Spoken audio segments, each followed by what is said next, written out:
Monsieur le ministre, je souhaite vous interroger sur l'avenir du triangle de Gonesse. Il est aujourd'hui reproché aux outils de régulation du foncier de ne pas avoir empêché l'artificialisation des surfaces agricoles, de ne pas permettre un renouvellement des générations, ainsi que l'essor de nouvelles modalités d'exploitation prenant en compte les enjeux environnementaux liés à l'activité agricole.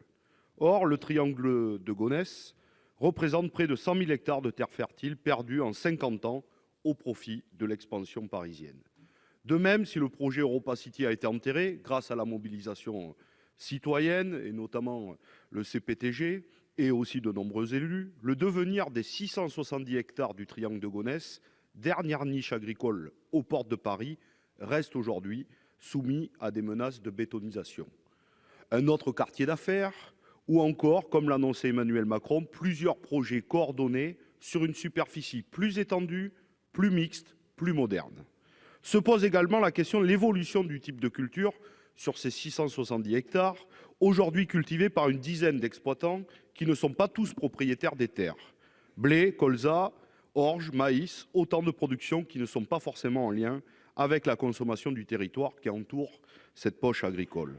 Or, comme cela a été rappelé lors des débats publics, des réunions sur la préservation et le futur de ces terres agricoles, il n'y a pas si longtemps, la culture maraîchère et fruitière prédominait afin d'assurer l'autosuffisance des villes alentours. Certains projets souhaitent y revenir pour développer une agriculture au service des agriculteurs, des consommateurs et de l'environnement par la promotion des circuits courts au plus près du lieu de production, comme le projet Karma. Alors, monsieur le ministre, pensez-vous que ce soit possible aujourd'hui avec les outils de régulation foncière dont nous disposons? Et que pense le gouvernement de l'avenir et de l'aménagement de ce triangle de Gonesse? Je vous remercie. Merci, monsieur le ministre. Merci, monsieur le président. Monsieur le sénateur Fabien Gay, vous le savez, ce sujet du triangle de Gonesse est en débat depuis des années. Se fera pas. Le président de la République a pris une décision lors d'un conseil de défense écologique en disant non.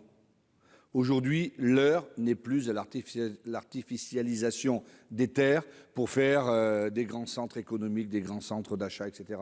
Là-dessus, je pense que nous sommes d'accord.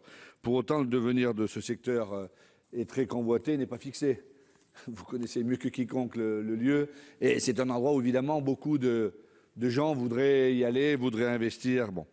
Je pense qu'il faut que sur ce secteur, la vision sera prise par les élus du territoire, en relation avec les services de l'État évidemment, mais il faut que sur ce secteur, il y ait un projet, s'il doit y en avoir un ou plusieurs, qui soit un projet qui aille dans le sens de l'agroécologie, dans le sens de l'agriculture urbaine, dans le sens de tout ce qui pourra faire en sorte que nous garderons ces terres quelque part qui intéresseront les habitants de la grande métropole parisienne ou de la banlieue, je ne sais pas comment vous l'appelez exactement. On ne connaît pas ça, nous, chez nous, c'est beaucoup trop grand. Et je pense que vraiment, la ressource de ce sol est absolument indispensable. Aussi, la position du gouvernement est très claire. C'est non pour le grand projet EuropaCity. Nous verrons s'il y a d'autres projets. En tout cas, la position du ministère de l'Agriculture et de l'Alimentation, comme vraisemblablement celle du MTES, c'est non à la bétonisation de ce territoire. Je pense qu'on ne peut plus faire ce genre de projet. Moi, je peux comprendre la déception des promoteurs.